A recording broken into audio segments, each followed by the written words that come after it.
Singapore has raised by a massive amount buyer's stamp duty, and I think this now should be a determining feature on whether you should buy property here or not. And my answer is this: I think you should now definitely stay out of the Singapore real estate market. So what are the measures? Well, the measures include raising purchase taxes, referred to as the buyer's stamp duty, locally on second homes to 17% from 12% for citizens and to 25% from 15% for permanent residents. Now, for third and subsequent homes, Singapore citizens will now have to pay 25% in purchase taxes, up from 15%, while the rate for permanent residents will double, yes, to 30%. And you, as a foreign buyer without a permanent residence in Singapore, your purchase taxes are going up from 20% to 30%. And I think that now must be a real deal breaker. So that's why I'm now recommending to absolutely stay out of the real estate market in Singapore. Now, I know because of free trade agreements, US, Swiss, Iceland, Norwegian and Liechtenstein citizens are treated the same as Singaporean citizens when it comes to buyer's stamp duty. But that being said, I think even from a US perspective, prices now, I believe, are not going to rise anymore in Singapore. Indeed, the government's aim is to keep prices low and not rise at all. So also what they've done, they've tightened the total debt serving threshold for property loans, requiring monthly mortgage payments not to exceed 55% of monthly income, and this is down from 60%. So this is going to dampen the market further.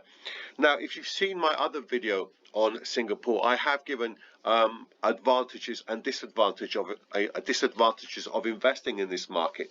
So the advantages, let's go briefly over them again. Was that you have a very stable government in Singapore with rule of law, low crime rate. It does have a world-class health and education system. Ease of doing business is very good in Singapore. Fantastic infrastructure. It is still relatively easy to get a mortgage in Singapore as well. The population density I spoke about in my last video on Singapore should keep prices high.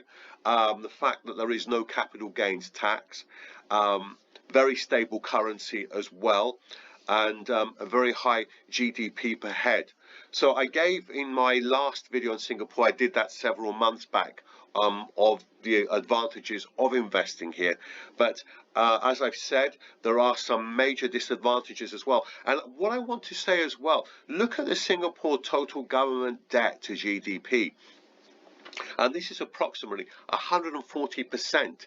And at the time when I made that first video in Singapore, I did say that I did actually think that with high debt, you usually get higher taxes to follow, and this has duly been the case in Singapore.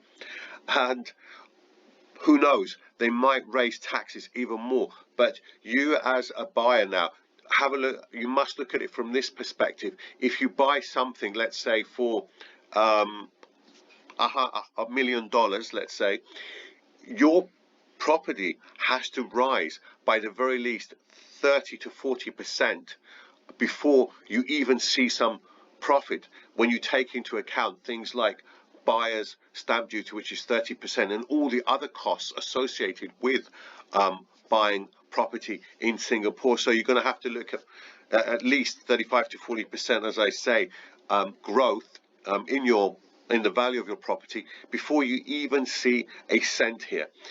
So also, prices are already very expensive. So in the center, we're looking at well over 20,000 Singapore dollars per square meter. Also, if you do buy here, the yields are very low. So we're looking at rental yields of around gross rental yields of 3%. Low birth rate and an economy that has very much slowed down. So when I recommend property markets, or when I try and dissuade people from buying property abroad, I also look at things like property taxes as well. So here in Singapore, if you actually don't live in the property, you're going to pay a lot higher property taxes than somebody who actually lives in the property.